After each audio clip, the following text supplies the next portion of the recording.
ओम सुमुखश्चैकदन्तश्च कपिलो गजकर्णकः लम्बोदरश्च विकटो विघ्ननाशो विनायकः धूम्रकेतुर्गणाध्यक्षो बालचन्द्रो गजानना द्वादशैतानि नामानि यावने शृणुयादपि विद्यारम्भे विवाहे च प्रवेशे निर्गमे तथा संग्रामे संकटे चैव विघ्नस्तस्य न जायते। नमस्कार, स्वागत है आपका आचार्य वाणी में। मैं आचार्य डॉक्टर विक्रमादित्य आपके साथ हूं और आज का विषय हमारा है मीन राशि वालों के लिए ये जो फरवरी और मार्च का महीना है वो किस प्रकार का रहेगा। फरवरी मार्च का महीना बहुत खास रहने वाला है आपके लिए। हमने ये वीडियो इसीलिए बनाया है आपके लिए खास तौर पर।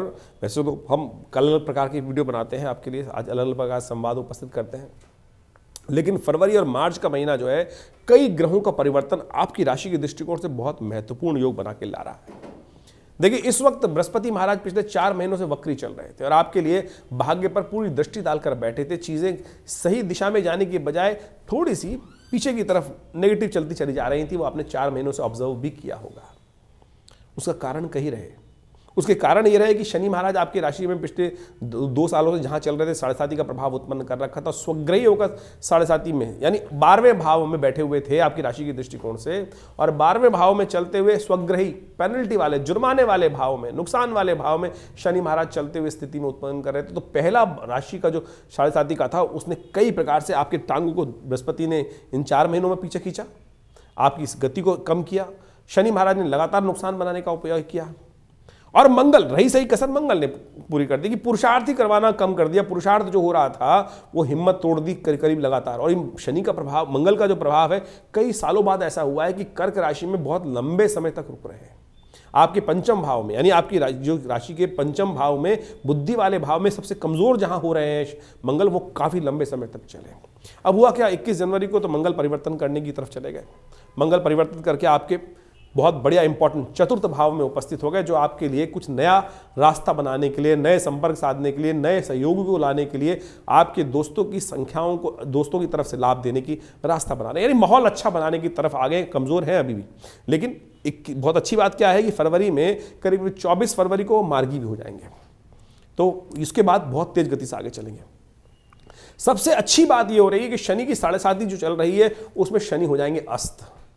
और शनि महाराज का अस्त होने का मतलब होता है कि शनि का जो नेगेटिव प्रभाव है वो खत्म, बिल्कुल, कम से कम, बहुत लंबे टाइम तक के लिए नहीं है, लेकिन 30 से 35 दिन जो है उसमें तो आप मान के चलें ये बहुत इंपॉर्टेंट। 23 फरवरी को शनि होने जा रहे हैं अस्त, तो 7.5 चलते हुए भी 7.5 का नेगेटिव प्रभाव कम हो जाएगा। बृहस्पति महाराज 4 फरवरी से, जो 4 महीने से, 4 अक्टूबर, जो 9 अक्टूबर से वक्री चल रहे थे, अब वो मार्गी होने जा रहे हैं। चीजें आपके फेवर में, बुद्धि वाले भाव को, विशेष तौर पर आपके पराक्रम वाले भाव पे, तृतीय भाव में चलते हुए बृहस्पति भाग्य को देखेंगे, लाभ वाले भाव को देखेंगे, व्यवसाय वाले भाव को देखेंगे। तो सारी की सारी चीजें बहुत इंपॉर्टेंट, चाहे आप छोटे हैं चाहे आप बड़े हैं, तो ये चीजें ओवरऑल बृहस्पति की तरफ से आपको बहुत बढ़िया अपॉर्चुनिटीज बनती दिखाई दे रही हैं।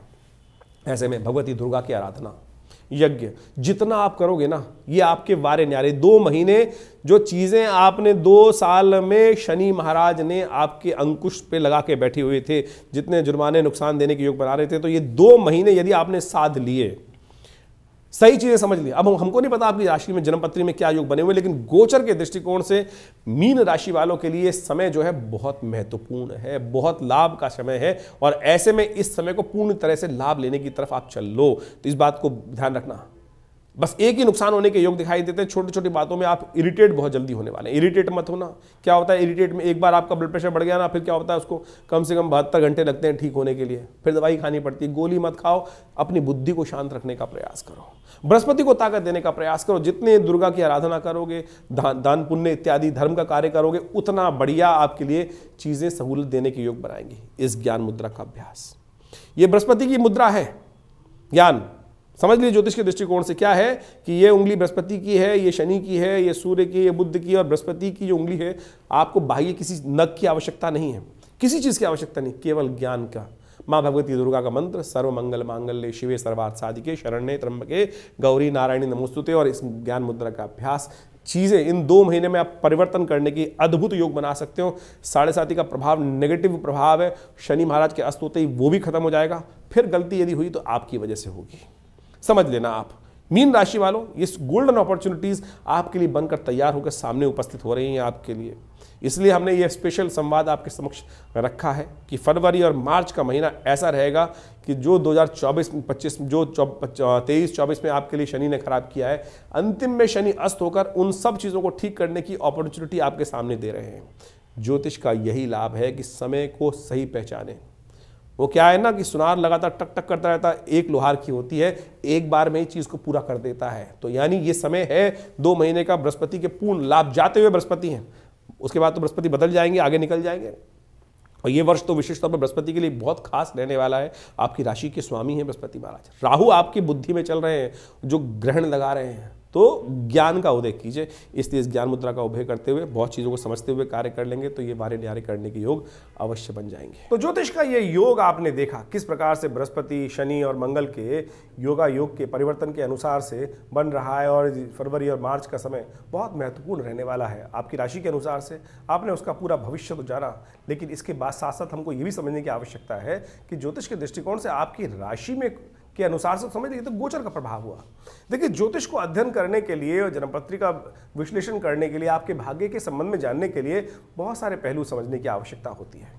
गोचर का तो संसार पे, पूरे संसार पर व्याप्त जो प्रभाव है वो तो समझ में आ ही रहा है राशियों के दृष्टिकोण से, जो विशेष तौर पर आज पूरे संसार के समक्ष जो एक जनरल वे में कहा जाता है। लेकिन इंडिविजुअल तौर पर उसको सूक्ष्म करने के लिए आपकी अपनी जन्मपत्री, आपके अपने जन्म समय के अनुसार से जो ग्रहों का गोचर आपके ऊपर प्रभाव डाल रहा है, दशाएं कौन सी चल रही हैं, अंतरदशाएं कौन सी चल रही हैं, उसका भी बड़ा महत्वपूर्ण प्रभाव होता है। गोचर का ऐसा नहीं कह सकते, गोचर यानी जो आज की प्रेजेंट ट्रांजिट है वो, उसमें जो ग्रह चक्र जो चल रहा है उसका प्रभाव भी बहुत महत्वपूर्ण है। लेकिन इसको इस प्रकार से समझें कि जो जिस स्तर पर है उसका प्रभाव गोचर में उस प्रकार से होगा। जैसे एक बात समझें आप कि बारिश हो रही है और बारिश एक अच्छी जगह पर होगी, बढ़िया वाले खेत पे होगी तो उसकी उपज बढ़ा देगी। वहीं अगर बंजर खेत पे होगी तो वहाँ कोई फायदा नहीं होने वाला। वहीं नदी में होगी तो उसका क्या, पानी बह जाएगा सारा का सारा। वृष्टि वही है, वृष्टि वही है जो योग हो रही है, बारिश वही जो हो रही है। वहीं एक सुंदर घर जब बहुत बढ़िया से बना हुआ है, वहाँ बारिश हो तो आनंद आ जाता है। वहीं बेचारा एक जो गली है छोटी सी और वहाँ पर कीचड़ हो जाएगी, मिट्टी कच्चे घर का बना हो तो कीचड़ कर देगी बारिश। तो ये सारा का सारा प्रभाव आपके देश काल परिस्थिति, यानी आपका मूल जो है, जिस स्थिति में आप हैं, आपकी जन्मपत्री जहाँ है, जहाँ अपने कर्मानुसार अपने भाग्य का लेखा जोखा आपने तैयार किया है, जो वास्तविक तौर पर ग्रहों की प्रत्यक्ष स्थिति है, वर्तमान स्थिति है, उसका प्रभाव उसके अनुसार से होगा। तो आपकी दशाएं कौन सी चल रही हैं, आपकी इंटरनल कुंडली के अंदर जो आप अपने जन्म के समय बनवा के लाए हैं पूर्व अर्जित कर्मानुसार से, उसके प्रभाव से क्या स्थिति, कितना बढ़िया स्थिति में ग्रह हैं, कौन से शुभ योगा योग आप पंचमहापुरुष इत्यादि, राजयोग इत्यादि आपकी कुंडली में विद्यमान है, या कौन से दरिद्र योग आपकी कुंडली में। देखिए, एक बात समझ लीजिए, आपकी कुंडली में 100 प्रकार के राजयोग बने हुए हैं, लेकिन एक केमुद्रम योग, दरिद्र योग जिसको कहा जाता है, चंद्रमा बिल्कुल अकेले है, कहीं ना कहीं ना आगे पीछे ग्रह उसके हैं नहीं, और साथ साथ कुछ शुभ ग्रहों से दृष्टि भी नहीं है। तो क्या करेंगे वो राजयोग? 100 के 100 राजयोग निस्तेज हो जाते हैं एक दरिद्र योग के आने से।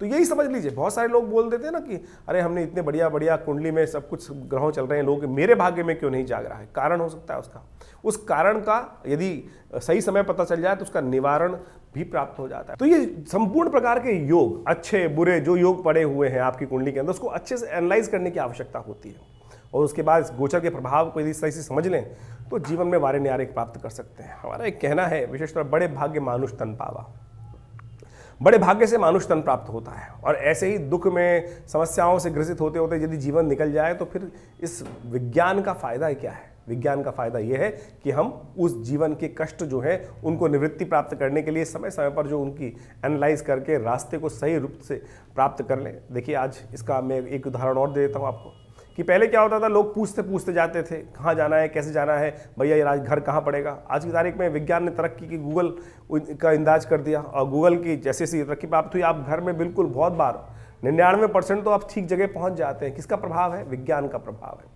तो इसी प्रकार से आप अपने जीवन में ज्योतिष विज्ञान का लाभ सही समय को समझने के लिए लेने का प्रयास करें। यह विज्ञान एक ऐसा विज्ञान है कि जिससे लाखों वर्षों से जिसका लोग लाभ लेते आए हैं और बड़े बड़े लोगों ने इसका लाभ लिया, हर व्यक्ति ने इसका लाभ लिया। जिस प्रकार की गणनाएं आपके समक्ष हम समय समय उपस्थित करते रहते हैं, लेकिन उसके लिए अच्छा ये है कि आप अपनी जन्मपत्री को अच्छे से जानकर समझकर उसका बिल्कुल प्रभाव समझकर फिर उसका लाभ लेने का प्रयास करें। इस क्षेत्र में विवेकानंद योगाश्रम और हमारा सही संस्थान जो है ये बहुत वर्षों से कार्य कर रहा है। करीब करीब पिछले 60 सालों से ज्योतिष विज्ञान के संबंध में, अध्यात्म के संबंध में हमारे संस्थान ने बहुत कार्य कर बहुत सारी चीज़ों का शोध कर करीब करीब 100 से ऊपर पुस्तकें यहाँ से प्रकाशित की गई हैं जो भारतीय पराविद्याओं के ऊपर हैं।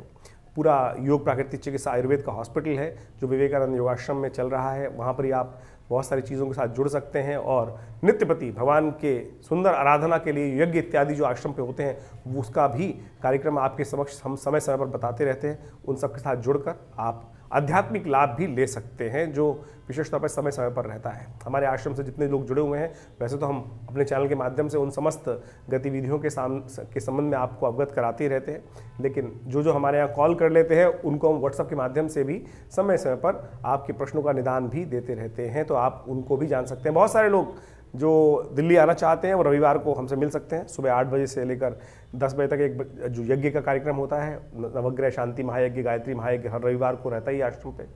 जमुना पार लक्ष्मीनगर क्षेत्र में विवेकानंद योगाश्रम जो स्थित है, भगवती की सुंदर प्रतिमा है जो 1947 में 500 साल पुराना श्री विग्रह भगवती का जो आश्रम पे पधारा है, उनका भी दर्शन का लाभ ले सकते हैं और आश्रम में जो गतिविधियाँ हैं उनके साथ जुड़ेंगे तो लाभ होगा।